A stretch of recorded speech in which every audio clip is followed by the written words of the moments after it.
Bom, então, pessoal, hoje nós vamos continuar falando sobre eletrólise, né? Só que a gente vai ver eletrólise no meio aquoso, né? Quando tem substâncias dissolvidas em água. Então, continua na mesma aula lá, 33 e 34, na página 357 da apostila 6, e vamos lá. Então, relembrando um pouco o que que era a eletrólise. Eletrólise é uma reação de óxido-redução em que a gente forçava acontecer essa reação de óxido-redução, certo? Então, a gente forçava de que maneira? Aplicando uma corrente elétrica, né? E quando aplicava a corrente elétrica, aí acontecia essa reação de óxido-redução, ok? Então, é um processo que não era espontâneo, né? Porque ele é provocado, você precisa aplicar a corrente elétrica para acontecer, né? E a gente podia fazer no material fundido, que é o que a gente aprendeu ontem, que é a eletrólise ígnea, né? Que é quando você derrete o material e aplica a corrente elétrica. Ou você pode fazer ele em sistemas aquosos, né? Que é quando eu dissolvo o material em água. Só que quando eu tenho uma reação de eletrólise em meio aquoso, ele pode acontecer algumas coisas aí, alguns erros de percurso, tá? Então, nesse tipo de eletrólise, a gente tem que considerar que nós temos íons não só do soluto, aquele que a gente está dissolvendo, mas a gente tem também a água, tá? Porque a água, ela se ioniza também. Então, a gente pode ter, né, o Ca, o que que é o Ca? É o sal utilizado, o seu material utilizado, que é formado por um cátion e por um ânion. Então, ele vai liberar lá cátion mais e o ânion negativo, certo? Mas também você vai poder ter o H mais e o OH menos que provém da água, tá? Então, você tem dois tipos de cátions e dois tipos de ânion ali na solução que podem interferir e podem também ocorrer a eletrólise, se oxidar ou se reduzir, tá? Então, eles foram fazendo vários experimentos e foram montando essa lista aqui. A gente chama de fila de reatividade eletrolítica na eletrólise, tá? Então, eles vão vendo, né, que somente um dos cátions ou somente um dos ânions vai sofrer descarga no eletrodo. Essa descarga que nós estamos falando é aquele que vai reagir no eletrodo. E aí ele segue essa ordem de prioridade, tá? Então, se a gente olhar aqui para os cátions, eu vou comparar com quem? Com o cátion H+, que vem da água, tá? Tudo que vem antes, né, a facilidade de descarregar, de descarga crescente. Ou seja, tudo que vem antes aqui, ele não descarrega com facilidade. Ele tem menos facilidade de descarregar do que a água. Então, por exemplo, se eu tiver algum cátion desses daqui presentes lá, quem vai sofrer eletrólise é o H+ da água, e não esses cátions aqui. Agora, os demais metais, eles ocorrem, é eles que vão reagir, e não a água, certo? Então, você tem aqui metal alcalino, lina, cama, Robson, Cruzoé e francês. Metais alcalinos terrosos, Bela, Magrela, Casouco, Senhor Bartolomeu Ramos. E o alumínio, certo? Facinho de gravar. Se eu tiver um desses, quem que vai sofrer eletrólise é o H+, e não eles, certo? E qualquer outro metal, quem vai sofrer eletrólise vai ser o metal e não o H+. Tá? Quando eu falo de ânions, eu vou comparar com o OH- que vem da água. Então, o fluoreto e ânions que têm oxigênio, todos eles que têm oxigênio, eles não descarregam com facilidade, ou seja, eles não vão reagir. Então, se eu tiver um ânion com oxigênio ou um fluoreto, quem vai sofrer a reação de eletrólise é o OH e não esses ânions, tá? Agora, se eu tiver um ânion não oxigenado ou algum hidrogênio sulfato, né, HSO4, quem vai sofrer a reação é ele e não o OH-. Então, sempre eu vou ter que estar voltando para essa lista aqui e verificar. Vocês vão falar assim, vou ter que decorar a lista? Não. Uma, porque o vestibular, ele não pergunta tanto sobre eletrólise. E outra também, que se tiver algum vestibular que vai abordar esse tema eletrólise, ele vai trazer informações no texto que vai fazer você sugerir qual é a resposta correta. Porque são coisas muito decoreba. Isso aqui é tabela. Tem lá tabelado, a gente sabe consultar. Toda vez que a gente vai usar, a gente consulta. Então não tem como ficar gravando, tá? Bom, só para chamar atenção, quando eu falo que a água está sofrendo, né, oxidação ou redução, ela sofre a descarga da eletrólise, é essa reação que ocorre aqui. Então, você pode ter duas moléculas de água liberando H+, e 2OH-, e aí você pode ter o 2OH-, né, formando água novamente e liberando oxigênio e dois elétrons, tá? Essa reação aqui do OH- ocorre no ânodo, que é o lado positivo, né? Lembra que o ânion, que é negativo, vai ser atraído pelo eletrodo positivo, né? E lembra que no cátion você tem, na eletrólise você tem a polaridade invertida, tá? Deixa eu só aceitar aqui. Bom, voltando então. Eu trouxe um vídeo para vocês assistirem sobre dois tipos de eletrólise aquosa, tá? Então vamos assistir, prestar atenção na explicação, ok?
perceber, né, que a produção gasosa lá dentro,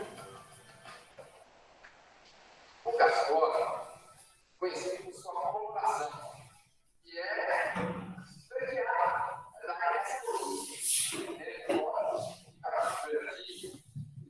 a mudança de cor da solução. Então, o que aconteceu? Cloreto estava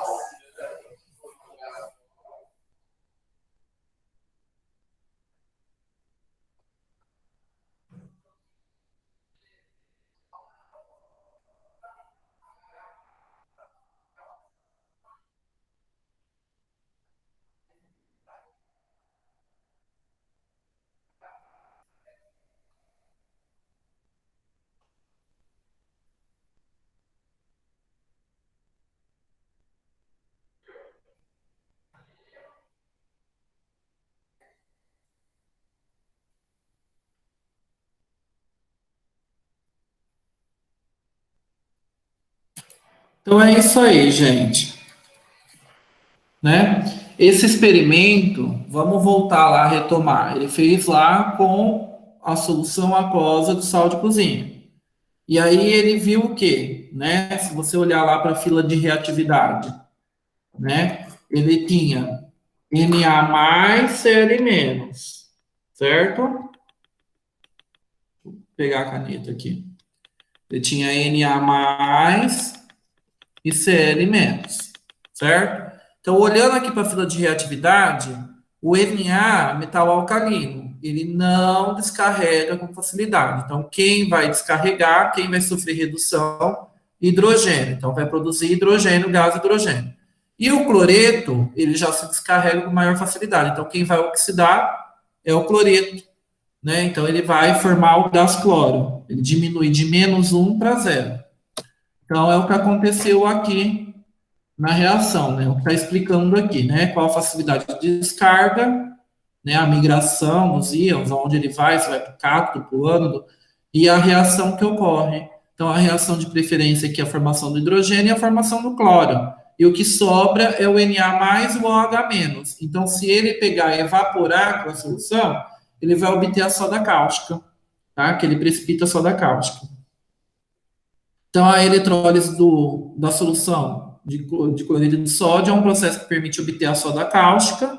Isso é importante, às vezes cai no vestibular isso, né? Só essa questão aqui de você saber que a eletrólise do cloreto de sódio aquoso, ele forma soda cáustica, gás hidrogênio e gás cloro.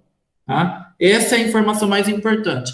Reações, tudo isso vocês vão procurar, consultar, né? Vocês não estão num curso específico de química, né? Para poder saber tudo isso de cabeça, tá bom? Bom, a outra reação ele fez a cobreação, né? Ele pegou uma solução de sulfato de cobre, né? E aí a gente já viu lá que qualquer metal que não seja metal alcalino ou alcalino terroso, ele vai ter preferência na hora de reduzir. Então, é o cobre que reduz, por isso que houve o recobrimento de cobre ali no parafuso de aço, né? E o ânodo, o sulfato, né? Ele é um ânion oxigenado, então ele não tem preferência de descarregar. Quem tem preferência de descarregar é o OH-. Então, ele descarrega ou oxida, formando oxigênio. Então, você vê lá borbulhando oxigênio, e no outro eletrodo você vê ele sendo recoberto por cobre, tá? Ele deu o exemplo aqui do cobre, mas esse processo é muito feito em joalheria também, para você recobrir com ouro, tá? Eles falam, eles chamam, vou dar um banho de ouro, a bijuteria, é banhada a ouro. O que significa esse banhada a ouro? Eles fazem esse processo aqui, porque é um processo que permite que você recubra com o metal homogeneamente, tá? Porque se eu fosse pegar o metal e mergulhar ele dentro de um ouro fundido, por exemplo, primeiro que para você derreter o ouro, você ia precisar de um forno de alta temperatura. Não iria dar certo de eu ter isso dentro de uma joalheria, né? Você precisaria de um forno com mais de 1000 graus Celsius, muito complicado, né? E outra que quando você mergulha ele, às vezes a viscosidade vai escorrer, vai ficar todo deformado. Então, Na joalheria é feito eletrólise, então eles têm esse equipamento aí, eles colocam a joia, que você quer dar banho de ouro, numa ponta, num dos eletrodos, e coloca o outro eletrodo de carbono e coloca lá na solução de ouro. E aí ele é revestido. Aplica o potencial e aí ele é revestido de ouro. Tá? Para fazer cromagem também, cromagem de peça de carro, também é a mesma coisa, só que é com metal crômio, né? E tem outros aí que é muito utilizado, a gente chama de galvanoplastia, tá? Essa área da metalurgia que utiliza, né, a eletrólise para poder depositar metal um no outro, né? Dar banho de metal no outro, né? A gente chama de banho, né? Entre aspas, aí, tá? Então, as reações estão aqui, todas somadas, reações globais, o que ocorre no carro, o que ocorre no ano, tá? Mas o que resta a gente saber é que você vai ter o quê? A deposição do cobre metálico e a formação de gás oxigênio, ok? Bom, então vamos para os exercícios, tá? Ele pergunta, ó, considere a eletrólise das soluções aquosas seguintes com os eletrodos inertes, ou seja, os eletrodos não vão participar da reação, só o que está em solução. Então ele pergunta, em quais das eletrólises há liberação de H2 no cátodo, certo? H2, ele vem de quem? Da redução do H+, da água. Ou seja, só vai acontecer a redução do H2 nas soluções em que nós temos, né, metal alcalino, alcalino terroso ou o alumínio, certo? Então, onde que nós temos metais alcalinos ou alcalinos terrosos ou alumínio? No 1, né, que nós temos aqui o potássio, no sódio, aqui, no 3 também que nós temos o potássio, ok? E claro que no HBr, né? Porque o HBr você já tem o hidrogênio, então ele mesmo vai reduzir. Então, 1, 2, 3 e 4, certo? Aí a alternativa B pergunta: em quais dos processos da eletrólise a liberação de oxigênio no ânodo? Para ter liberação de oxigênio no ânodo, você precisou oxidar o OH-, né? Então, lembra disso, né? Aqui H+ reduz, red, e aqui oxida, né? Teve oxidação do OH- em oxigênio. Para oxidar o oxigênio, o OH-, né?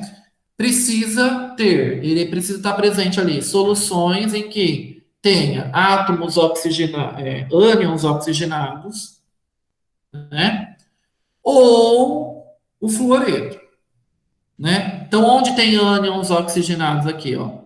De novo, vou até mudar a cor para vocês perceberem. Aqui do sulfato, que é o SO4, o próprio OH-, né? Não tem como. Aqui, ó, o nitrato, que é o NO3, que é oxigenado também. Aqui tem outro sulfato, ó, que é o sulfato de cobre. Então, todos eles vão formar oxigênio. Então, o 1, o 2, o 3 e o 5. Tá? Em quais das eletrólises há liberação de hidrogênio e oxigênio simultaneamente? Ou seja, vai liberar os dois. Vai ocorrer a eletrólise somente da água. Tá? Aí dá para a gente analisar, né? Quais deles ocorreu as duas eletrólises ao mesmo tempo? É aqueles que a gente marcou de verde e vermelho ao mesmo tempo, tá? Então é o 1, o 3 e o 2 e o 3, certo? A gente marcou com as duas cores.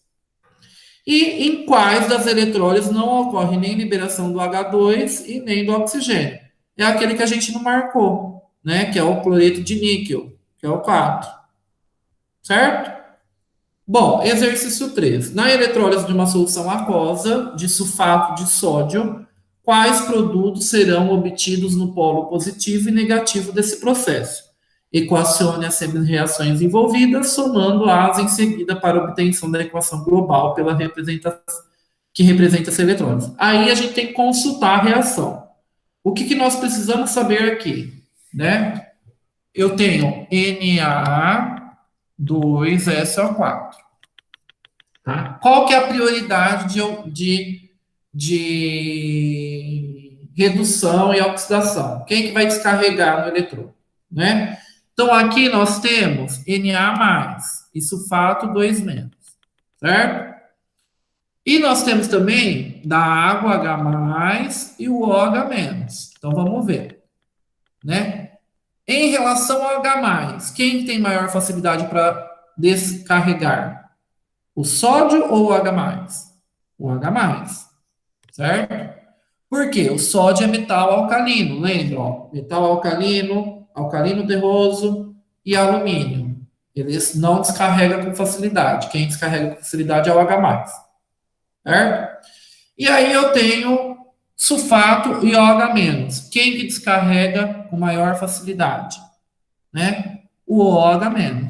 Por quê? Porque o sulfato, ó, ânions que tem oxigênio e o flúor não descarrega com facilidade, né? O OH- vai descarregar com maior facilidade, ok? Então, nesse caso, também vai ocorrer somente a eletrólise da água. Então, é só a gente pegar as reações lá na tabelinha de reações de redução, né? Aquela tabela que a gente aprendeu lá atrás, né, que tem os potenciais de redução, copio a minha reação ali de redução do OH-, copio a minha reação, né, na verdade aqui você inverte ela, né, porque é oxidação, e aqui você mantém a mesma reação lá de redução do H+, e depois soma as duas, né, e aí você vai obter, na soma, você vai obter isso daqui, H2O líquido formando hidrogênio gasoso e metade de uma molécula de oxigênio, certo?